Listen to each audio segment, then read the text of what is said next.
홍 의원님은 어제 이재명 대표의 무한 책임의 의미를 어떻게 읽고 계셨어요? 요즘 이재명 대표가 좀 곤란한 질문이라든지 곤란한 상황을 받게 되면 네. 좀 유체 이탈식 화법을 쓰는 경우가 많습니다. 예를 들어서 돈봉투 사건이라든지 김남국 의원의 코인 사건을 질문을 받으면 뭐 우리 당 의원들 뭐 김연아 의원은요 뭐 이런 식으로 네. 유체 이탈법 화법을 썼는데 어제도 기자들로부터 뭐 이렇게 이야기를 들으니까 무한 책임이다 이렇게 하는데 사실은 본인이 어떻게 하겠다는 언급은 하나도 없고 네, 네. 그냥 일반론적인 어떤 원칙론적인 이런 이야기를 하는 것은 무한 책임이 아니라 당 대표로서는 극히 무책임한 발언이다. 네. 그리고 또 최소한의 어떤 사과라든지 유감 표명 없이 이렇게 지나가는 것은 본인의 있던 그런 책임을 인정하지 않고 네. 본인의 있던 그런 어떤 시간대로 계획대로 가겠다 이런 어떤 의지의 또 표명이 아닌가 생각합니다. 홍석준 의원님은 어떻게 전망하세요? 이재명 대표의 성격상 예. 그리고 또 지금까지 있던 그런 과정, 특히 네. 이재명 대표가 대표직을 벗었을 때 했던 사법 리스크를 온몸으로 맞아야 되지 않습니까? 그렇기 예. 때문에 제가 볼 때도 절대적으로 이재명 대표는 당 대표를 그렇게 쉽게 사퇴하지 않을 거다 그렇게 그렇군요. 생각을 합니다. 예, 지금 혁신을 바라보는 시각이 친명계와 비명계가 다른 것 같습니다. 예. 지금 비명계에서는 이제 혁신은 이재명 대표의 사퇴라고 보고 있죠. 예. 그 다음에 이제 그 친명계에서는 대의원제 폐지라든지 또 새로운 어떤 시각을 보기 때문에 지금 이재명 대표의 입장에서는 본인이 생각하는 어떤 혁신은 비명계가 생각하는 혁신이 아니라 따로 있는 것 같습니다. 네, 이 새로운 혁신위원장 후보로 김부겸 전 총리, 유인태 전 사무총장, 이탄희 의원 어떻게 보세요?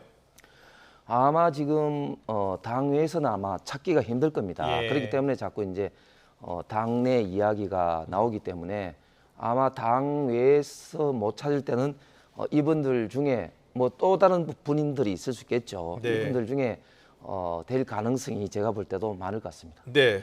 그리고 어제 이제 무한 책임 발언했고 오늘 더 나은 혁신이 문제 해결 방법이다. 더 좋은 사람을 찾아야겠다라고 한 발언의 배경은 어디 있다고 보세요? 결국은 그만큼 지금 이재명 대표가 지금 현재 여러 가지로 예. 위기, 뭐 지금 사법 리스크도 그렇지만 지금 이제 리더십 리스크까지 걸렸지 않습니까? 네. 그렇기 때문에 이런 어떤 차원에서 비명계, 반명계를 좀 돌파하기 위한 어떤 시각적 그러니까 프레임을 바꾸려는 네. 어떤 그런 어떤 생각에서 이런 어떤 용어가 새롭게 자꾸 나오는 것 같습니다. 네. 홍석준 의원님은 그 민주당 내에 좀 갈등이 좀 심하잖아요. 네. 그러다 보니까 안민석 의원 같은 경우에는 또 당내 중진 의원이고 이게 심리적인 분당 이게 우려된다, 걱정이다라는 표현을 했어요. 어떻게 보세요? 제가 볼 때도 그 민주당이 지금 굉장히 많이 갈등을 겪고 있지 않습니까? 특히 이제 6월 달에 지금 이낙연 대표까지 이제 오게 되면 네.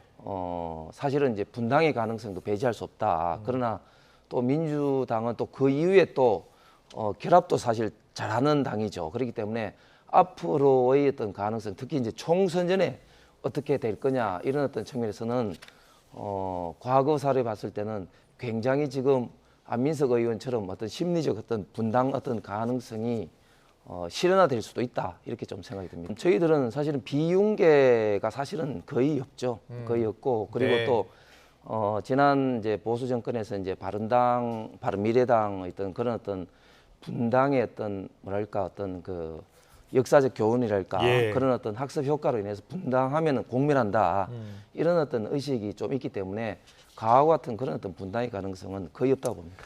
이양수 원내수석 부대표 국민의힘 노조의 기득권을 내려놓는 방식의 대응이 있어야 한다라고 하면서 조건을 제시한 것 같거든요. 네. 네. 사실 경사노위가 만들어지고 난 다음에 계속 민노총, 한노총 탈퇴와 참여를 이제 반복해 왔습니다. 네, 네. 사실 이번에 한노총이 탈퇴 참여를 거부를 한 것은 상당히 좀 아쉬운 감이 있는데 사실 이번에 직접적인 도화선이 된 거는 이제 광약 제철에서 예.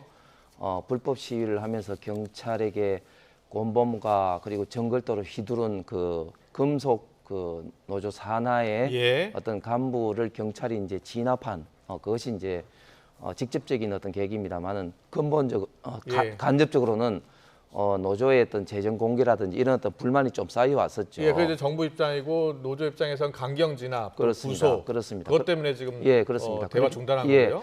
사실은 이제 경사노위에 참여를 안 하겠다는 이유치고는 사실은 좀 비합리적인 어떤 그런 이유죠. 그렇기 때문에 예.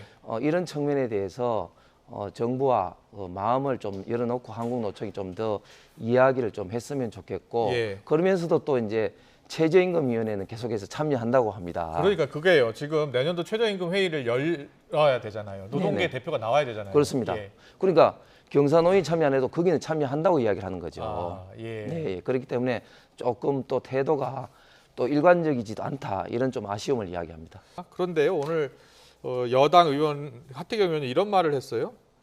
경사노위 재편 주장을 얘기했어요. 그러니까 경사노위 노동계 대표로 한국노총, 민주노총이 독점하고 있는데 그 비중을 뭐 MG 노조 등 참여해서 조절할 필요가 있다라고 본다라는 이야기 했는데 이게 여당 내에서 이런 인식이 있습니까? 그에 앞서서 물대포라든지 캡사이징 이런 것은 사실은 노동계가 아니고 예. 불법 시위에 대해서 원칙적으로 대응하겠다는 예. 그런 의미인 거죠. 알겠습니다.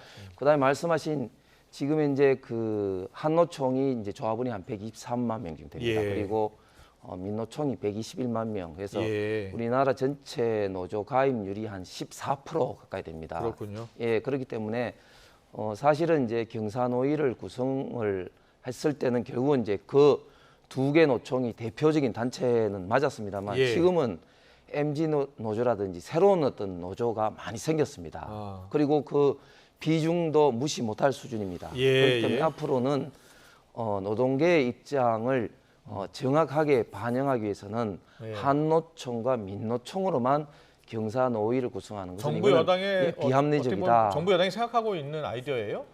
이거는 뭐 예. 정부 여당 이전에 이 분야의 전문가들이나 많은 노동자 단체들이 또 주장하는 바입니다. 네. 이게 공식적으로 거론되고 있는 그거는 거예요? 논의되고 김어- 있는 건 아니죠? 예. 예. 그거는 김은희 의원님 말씀이 좀 이율배반적이죠. 그러니까 그 일단 비중이 과거에 비해서 많이 커지고 있는 노동자 단체들도 경사노위에 참여를 시키는 그게 과연 만약에 이게 본격적으로 한노총, 추진되면 민노총을 뭐 줄이겠다는 한국노총, 그거하고는 민주노총 관계가 지금 없죠. 노동계가 크게 반발할 것 같아요. 그거는 이제 두고 봐야 될 일이지만 예. 어쨌든 노동계 전체의 어떤 의견을 모으는 그런 것은 지금 필요하다고 봅니다. 황석준 의원님은요? 네, 김은희 의원 말씀이 맞는 게 사실 김남국 의원은 지금 어떤 이야기를 해도 국민적인 어떻게 보면 화만 불러일으킬 뿐입니다. 특히 또 뭐 고소를 하겠다고 했는데 어떤 측면이 지금 김성원 의원이라든지 장윤찬 예. 최고가 말한 것이 명예훼손 이런 구체적인 적시도 없이 이야기를 하고 있습니다. 그렇기 예. 때문에 이런 어떤 사안은 오히려 김남국 의원뿐만 아니라 민주당에도 굉장히 국민적인 분노만 더 일으킬 그런 어떤 행동인 것 같습니다. 지금은 김남국 의원은 뭐 사실 밝혀야 될 건 하나도 못 밝히면서 이런 식으로 네. 이야기하는 것은 맞지 않다고 봅니다.